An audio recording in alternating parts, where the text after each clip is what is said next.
Hello everyone, आई professor Kamlesh ढोने और आज जो मैं आपको पढ़ाने जा रहा हूँ प्रोबेबिलिटी ऑफ डेंसिटी फंक्शन, या इसे हम प्रोबेबिलिटी डेंसिटी फंक्शन भी कहते हैं। जनरली ऑफ नहीं भी लिखोगे तो चलेगा, प्रोबेबिलिटी डेंसिटी फंक्शन। शॉर्टकट में आप इसे पीडीएफ भी बोल सकते हो। ठीक है, अब ये क्या होता है, कुछ प्रोबेबिलिटी से रिलेटेड कुछ बात करने की कोशिश हो रही है। ठीक है, तो ये बोल रहा है कि the probability of the completion of the activity in scheduled time is then further computed with the help of this function is referred as probability density function। जैसे उसको समझाने की कोशिश करता हूं मैंने फिर से डायग्राम बनाया, सिंगल ही बनाया, बड़ा भी बना सकता था मैं। ठीक है, ये इवेंट है और ये एक्टिविटी। ये सिंगल डायग्राम इसलिए बनाता हूं ताकि आपको हर बच्चे को वो चीज अच्छे से क्लियर हो जाए। ये इवेंट है और ये एक्टिविटी है। अब आपने देखा है कि जैसे कि प्रोबेबिलिटी डेंसिटी फंक्शन जो हम पढ़ रहे हैं पॉइंट में, तो हमारे पास यहाँ पर तीन टाइम रहते हैं। एक ऑप्टिमिस्टिक रहता है, एक पेसिमिस्टिक रहता है, और एक टीओ टीपी और एक टीएल रहता है। ये तीन टाइम रहते हैं। ये इवेंट और आप जानते हो अच्छे से, ये ऊपर टी रहता है, नीचे टीएल, ये टी और टीएल, और इन तीनों को कैलकुलेट करके हम क्या निकालते हैं, यहाँ से टी निकालते हैं इस फॉर्मूले से। एक फॉर्मूला लगता था, बताया था आपको, T0 4TL plus TP divide by 6। मैंने थोड़ा शॉर्ट में लिखा है, कई बार बता चुका हूं मैं फॉर्मूला। हाँ, तो इससे हमारा एक टाइम आ जाता है जिसे हम ड्यूरेशन कह रहे हैं। तो अब ये जो एक्टिविटी है, हर एक्टिविटी को एक शेड्यूल टाइम दिया होता है। ठीक है, ताकि वो इस शेड्यूल टाइम में वो एक्टिविटी कंप्लीट हो जाए। एक्टिविटी कोई भी, जो भी काम चल रहा है, जैसे मैं पढ़ा रहा हूँ, ये भी एक एक्टिविटी है। जो भी काम आप कर रहे हो वो एक्टिविटी है। जो भी काम प्रेजेंट में चल रहा है एक्टिविटी। साइट पे जाओगे, बहुत सारे काम होते हुए दिखेंगे, वो आप डेली रूटीन में भी बहुत सारे काम करते हो, वो भी एक्टिविटी है। ऑफिस जा रहे हो और आ रहे हो, ये इवेंट था, और जाने से दिन भर ऑफिस में जो काम कर रहे हो वो एक्टिविटी है। तो मतलब कहने का मतलब ये है कि जो शेड्यूल टाइम है, ठीक है, उसमें वो एक्टिविटी कंप्लीट होने की जो प्रोबेबिलिटी है, तो उसे हम एक फंक्शन के थ्रू, ठीक है, फाइंड कर सकते हैं, जिसे हम बोल रहे हैं प्रोबेबिलिटी डेंसिटी फंक्शन।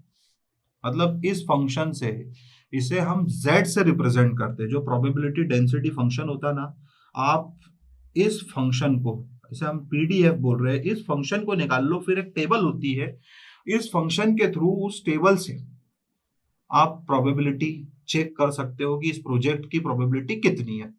अब ये वैसे कॉम्पिटिटिव एग्जाम्स का क्वेश्चन है ज्यादातर, ताकि आपको पता होना चाहिए कि z का फॉर्मूला और z होता क्या है। ठीक है, तो मतलब ये एक्टिविटी को शेड्यूल टाइम में कंप्लीट करने के लिए, ठीक है, जिस फंक्शन का हम इस्तेमाल करते हैं, ताकि इस फंक्शन से हमें हिंट मिल जाए कि इस फंक्शन के कंप्लीट होने की प्रोबेबिलिटी क्या है। जैसे ये इवेंट है, इवेंट को, जैसे ये इवेंट की बात करी हमने, तो इवेंट को कंप्लीट होने में, अकर होने में की जो प्रोबेबिलिटी है वो लगभग 50% होती है। ठीक है, तो यहां पर अगर मैं इसका फॉर्मूला लिखूं तो TS minus TE upon sigma, ये z निकालने का फॉर्मूला है।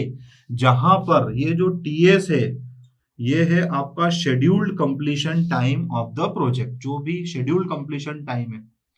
ठीक है, और ये जो टी है, ये तो ठीक है, ये क्या था, scheduled completion time of project. मतलब जो भी आपने डिसाइड कर रखा है वो, भले वो मंथ में हो, ईयर में हो। ठीक है, और ये जो टी है, ये टी क्या है, ये है आपका earliest expected time, event time.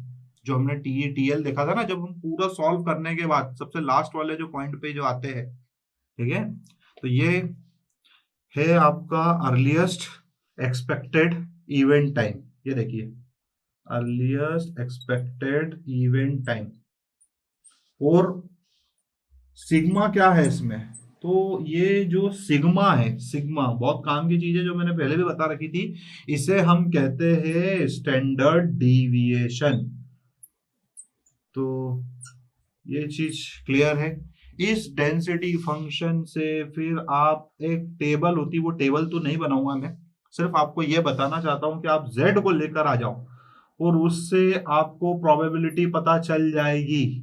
अगर z की जो भी वैल्यू आई फिर आपको इंटरपोलेट करना पड़ती है। जैसे z की वैल्यू सपोज मैं लिख रहा हूँ सिर्फ 0.9, 0.8, 0.7, 0.6, ये मैंने मन से एक डाटा लिखा है आपको समझाने के लिए। प्रोबेबिलिटी बता रखी है, 0.9 आए तो कितनी प्रोबेबिलिटी होगी, 70%, ये 80, ये 70, 80, 90, 92, आपकी जो भी वैल्यू आए आप इसमें से इंटरपोलेट करके आप प्रोबेबिलिटी पता लगा सकते हो कि हर जो भी एक्टिविटी है वो शेड्यूल कंप्लीशन टाइम में हो जाए, उसकी क्या प्रोबेबिलिटी है। और इवेंट का तो मैंने आपको बता ही दिया है। जैसे सपोज मेरी वैल्यू आई है 0.6, अब ये देखिए ये 0.6 आई है तो 0.6 किसके बीच में लाई करेगी, 0.8 और 0.7 के बीच में लाई करेगी। तो आप इससे आप क्या कर सकते हो, इंटरपोलेशन करके जो आपकी वैल्यू है जो 80 और 80 और 90 के बीच में जो है वो होगी, वो आप निकाल सकते हो बाय इंटरपोलेशन, और इससे आपको प्रोबेबिलिटी पता चल जाएगी।